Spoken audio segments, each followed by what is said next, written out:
Brett, get down, get down, get down. Don't move, don't move.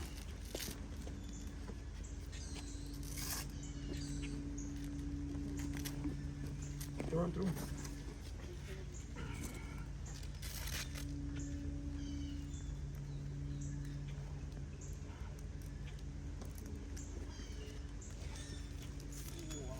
Lay down, lay down, lay down. Don't move, don't move.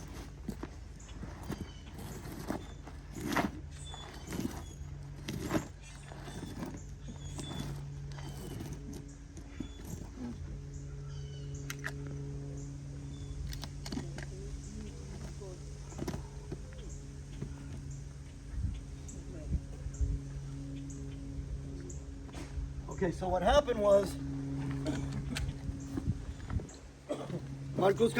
Marcos, we're standing around, he got shot in his arm. Told him to go down, I put on the tourniquet.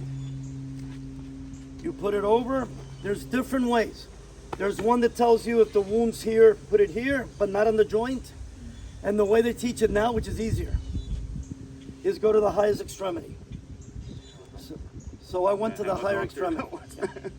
Well, a doctor knows how to do it better. Than for us people, you get nervous, they're telling you go to the highest extremity now.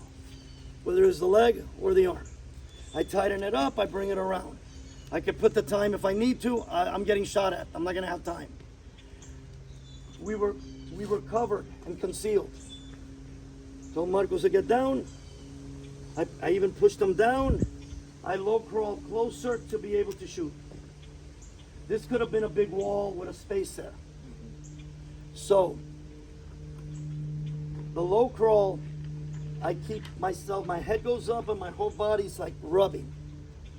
And then you saw, it's easier with the red dot, way easier. But with the red dot, I'm a little bit more careful. I don't want to hurt it than with a regular gun. I like on my boot, you could, with the red dot, I could actually do it on my pocket or on this belt. Regular belt, I can't. All right, so we're gonna practice that.